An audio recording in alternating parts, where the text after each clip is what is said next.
An armed suspect. At this moment, they were holding two people hostage inside a local bank. That was just moments before a SWAT sniper shot and killed the suspect. This happened at a Bank of America right near the very busy Bell Tower shops just before lunchtime. Thanks for watching. Right now, I'm Chris Redfern. And I'm Christy Soto. Employees are telling us they don't know when they'll be able to go back to work. Right now, NBC2 is bringing you live team coverage from the Bank of America. Elise Chingari has been speaking with people who were inside the bank when everything went down. But first, we're going to start with NBC2's Sarah Metz, who spoke with Sheriff Marcino. Sarah, what are you seeing out there right now? Well, Christy, Chris, the sheriff's office says that they responded here to the Bank of America just after 11 o'clock this morning. You could see they're still out here in full force at this moment.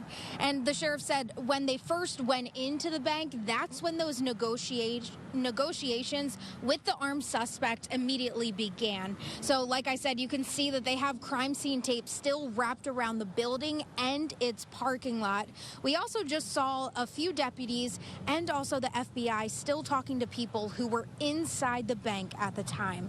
Now, Sheriff Carmine Marcino says when deputies initially went inside after getting the 911 call, the male suspect already had two hostages and was holding them at knife point. He even mentioned at one point that he had a bomb. The sheriff says that the moment he put one of those hostages in a headlock and held a knife to her throat is the moment the SWAT sniper shot and killed him.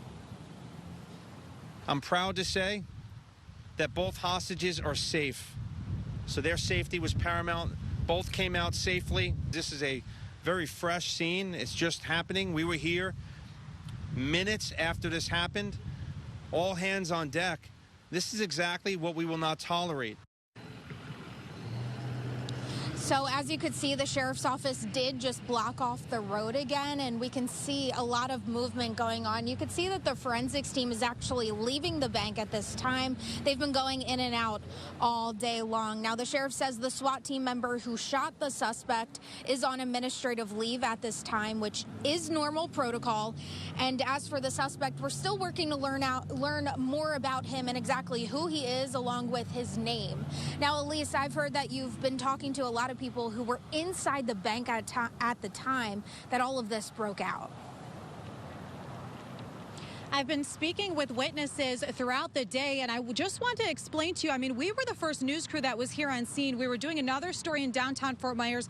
We raced here as soon as we heard what was happening. We saw the helicopter circling, and when we got here, there were people that were evacuated outside of this building. We know that people were asked to stay away from here, and when we saw those witnesses, well, they were outside after they were evacuated. However, we also spoke with them about the experience on what they saw when they were inside this building. They were told to shelter. I was speaking with Chase Mayhew. He sent us the video that we've been sharing throughout the day today that's showing you what happened inside of that building where the scary incident happened. You're seeing the negotiator. What you don't see is the robber he's trying to get to surrender. Chase said he works here on the 4th floor of the building. He was running up and down to notify other tenants to shelter in place when he took that video. I just spoke with him. Here's what he had to say.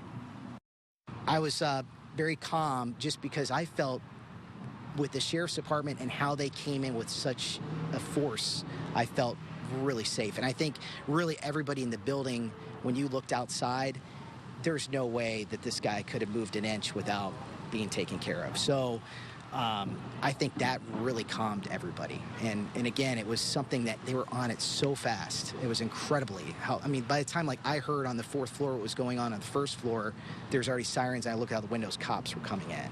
So really, Carmine Marcino, as we all know, he doesn't play games, didn't mess around, got the job done.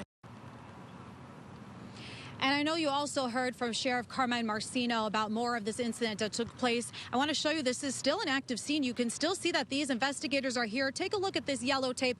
I want our photographer Josh to walk with me here.